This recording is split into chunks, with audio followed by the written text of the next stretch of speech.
So the Haslab Liokaiser is fully funded and backed, guys, but will it reach the required tiers that its backers demand? We're also going to be answering last week's listener questions and going over this week's news, all coming up right now on Transformers Talk Raw.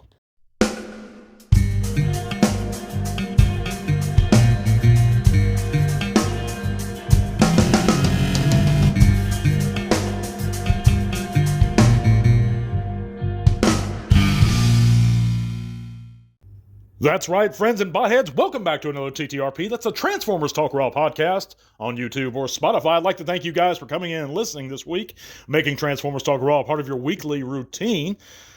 Before I get into everything, guys, if you haven't heard, you can check out all those great links in the description below. It's going to take you a world of cool possibilities, including my buddy Mike's YouTube channel. He just started out, guys. It's called Brookstopia. He does a lot of cool stuff over there. He does cooking stuff. He's going to be doing outdoor stuff.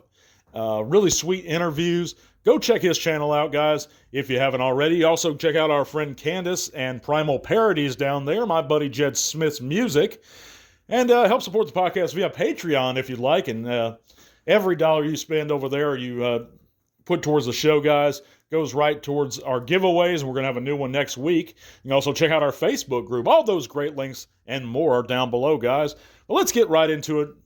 This past week, Haslab Liokaiser was fully backed and funded, and now it currently, as of this recording, has over 12,000 backers. You know, it's real funny because the last I looked, which I've only looked a couple times since it went up, I'm not a big, proponent, as you guys know, of the whole Haslab process, but last I looked, it just doubled, it seemed, in its backers. You know, it had a little over 5,000, 6,000. Then I looked a couple days later, and it's over 10. You know, it's crazy how it just shoots up like that. But I think it has something to do with pre-orders going live in Japan and other countries all at once. And so that has a lot to do with it. But it currently has about 1 month left, and we know to hit that first tier, it's going to need 13,000 backers. And I think the second is 16, and the last is 18. I could be wrong on those. But we know it does those three separate tiers. But we also know that 13,000 is for the first tier. And I think that's for the helicopter guy. And he looks great, and I hope that number is reached, and I'm sure it will be. You know, initially, I didn't think that I knew that Haslab, the Liokaiser, would be backed. I didn't think that it would hit all its tiers. And I thought it would take a lot longer to be backed. So it's been very quick, and that surprised me.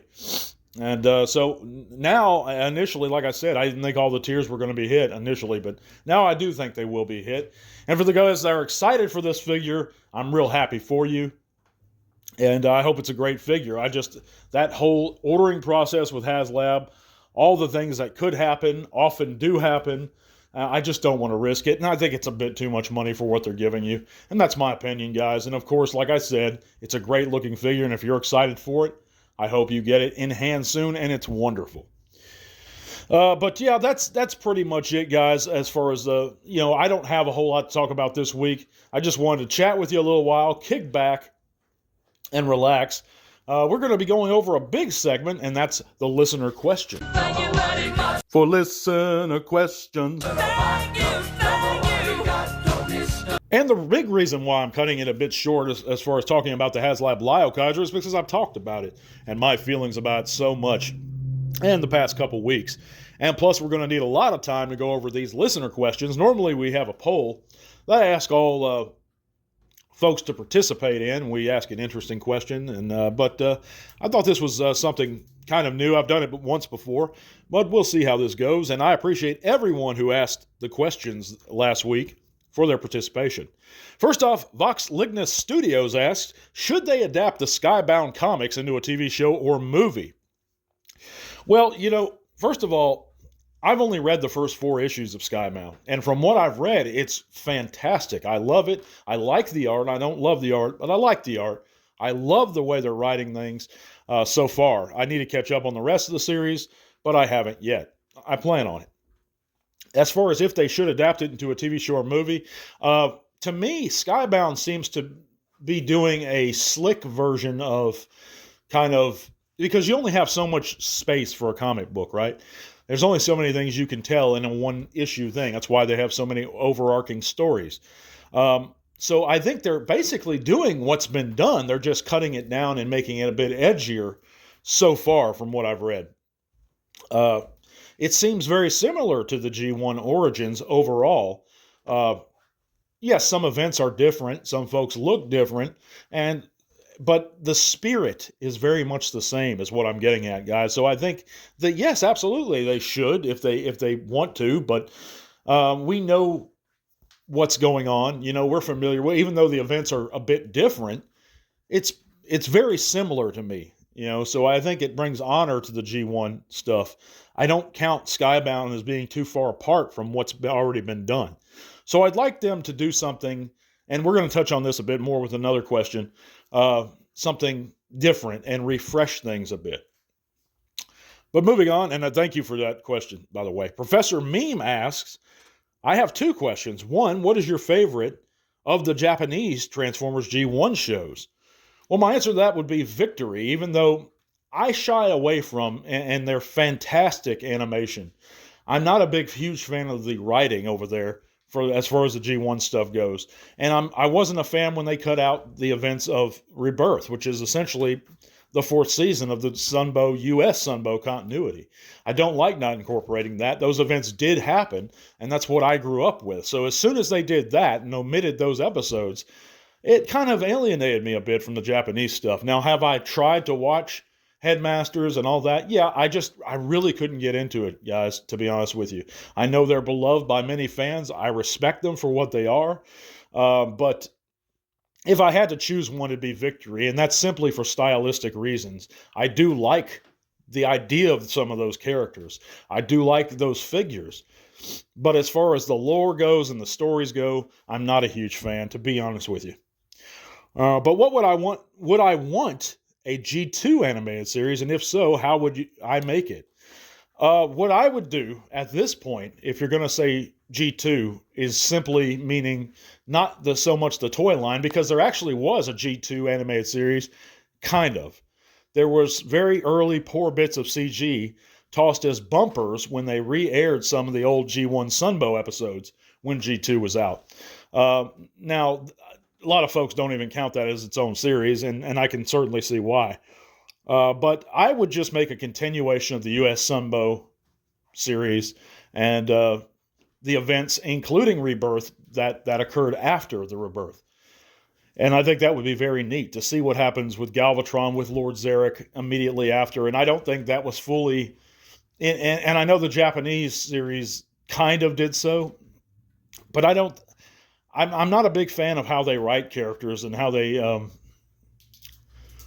flesh out or humanize characters, if that makes any sense to you guys. I think they're more interested in putting on a good show than they are necessarily having good stories being told. I think it's very simplistic, some of the ways they tell stories. And that's no knock on them. That's just, it's a different audience. It's a Western guy viewing something that was made to be for an Eastern audience. And like I said, that's not knocking them or their writing. It's just not to my liking. And I've tried. I shouldn't have to force... If I watch a few episodes, I should know whether or not I like a series. Like if you watch the first few episodes of Game of Thrones and you hate it, you're not going to like Game of Thrones or any series. So it's pretty much the same way I feel. I don't have to sit there and watch the entire series to know whether or not I like it, or read an entire run of comics to know whether or not I'm into it. So it's just my opinion. I would like to see those events from the U.S. Sunbow series incorporated into a new series and not including old characters constantly rehashed. And we're going to talk about more about that here in a moment. But moving on, Suited Collectibles asks, which G1 character do I think deserves more attention in media?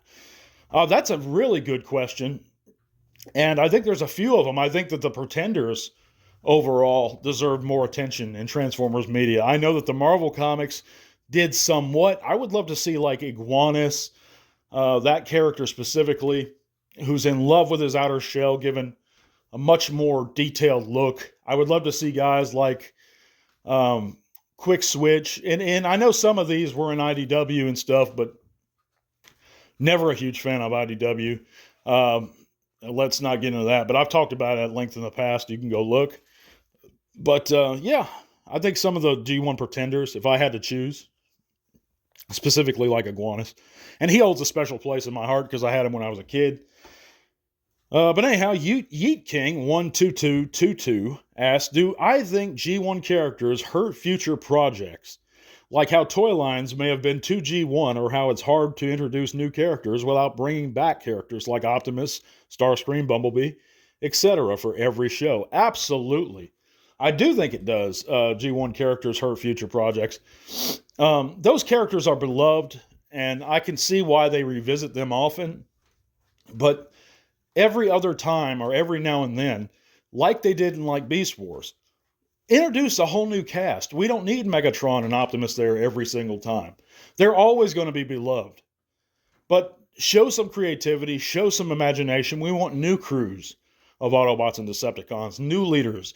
Have a succession, and that's really what I would do with a new series, is show the succession of leadership as they're being passed on, and carry that succession over. Make death have meaning. You know, when a character dies, they just come back a lot of times. Well, that just suspends all disbelief. When you start out with a premise as fantastical as the Transformers to begin with, and you just keep bringing them back, it defeats the purpose, and it suspends realism and breaks immersion. And I would not want to continue that practice. So an all-new series with all-new crew of Autobots and Decepticons, I would love. Yes, absolutely. Either set in our modern day or make it a continuation of the U.S. Sunbow series with the same animation style. I would love that. And those are great questions, by the way.